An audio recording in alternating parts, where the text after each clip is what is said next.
মধ্যপ্রাচ্যে চলছে শোকের মাতম। পারস্য উপসাগরের এই অঞ্চলে একজন পাহাড়ের মতো অবিচল নেতা ছিলেন। সেই নেতাকে অপ্রত্যাশিতভাবে হারিয়ে রক্তাক্ত পুরো মধ্যপ্রাচ্যবাসীর হৃদয়। পশ্চিমা আগ্রাসনের বিরুদ্ধে যিনি ছিলেন শক্তিশালী কাণ্ডারি, তাকে নির্মমভাবে হত্যা করে যুক্তরাষ্ট্র মেতেছে উল্লাসে।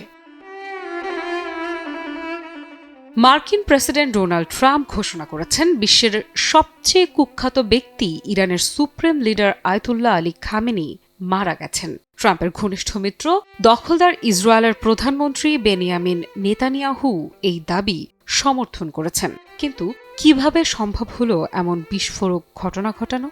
খামেনি কি বিশ্বাসঘাতকতার শিকার হলেন, নাকি এর পেছনে আরও গভীর রাজনৈতিক খেলা লুকিয়ে আছে?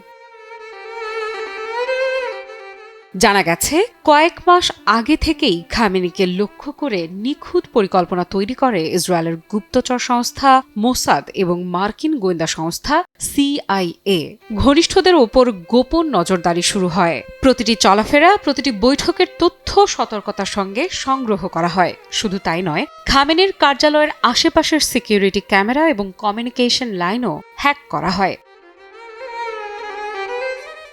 অন্যদিকে খামেনির ঘনিষ্ঠ সূত্রগুলিও সন্দেহের তীরের মুখে ছিল। জানা গেছে, শনিবার সকালে কয়েকজন উচ্চ পদস্থ কর্মকর্তার সঙ্গে একটি গোপন বৈঠক চলছিল। এই বৈঠকের সময় স্থান এবং নিরাপত্তার সকল খুঁটিনাটি তথ্য কেউ বা কারা ভেতর থেকে মোসাদকে পৌঁছে দিয়েছিল। আর এ তথ্যের ভিত্তিতেই নেমে আসে পরিকল্পিত এই হামলা।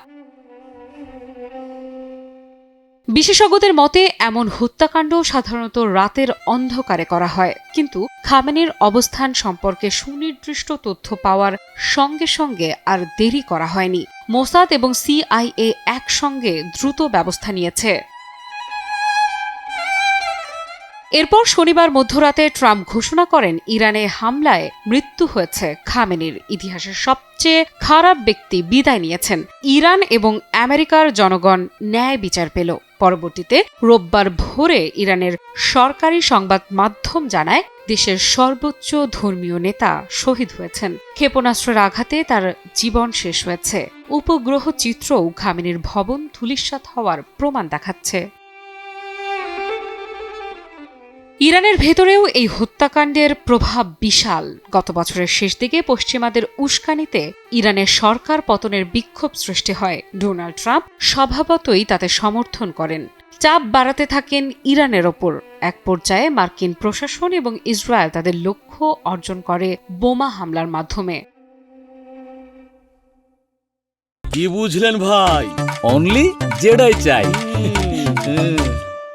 খামেনির মৃত্যু মধ্যপ্রাচ্যের মানচিত্রে বিশাল শূন্যস্থান তৈরি করেছে। বিশেষজ্ঞরা বলছেন, এই ধরনের হামলা কেবল শীর্ষ নেতাকে হত্যা নয়, এটি প্রতিপক্ষের নীতি, কূটনীতি এবং আন্তর্জাতিক প্রভাবের উপর চাপ তৈরি করার কৌশল। ট্রাম্প এবং নেতানিয়াহু নিশ্চিতভাবে মধ্যপ্রাচ্যের রাজনৈতিক ভারসাম্যকে আরও অস্থিতিশীল করেছেন।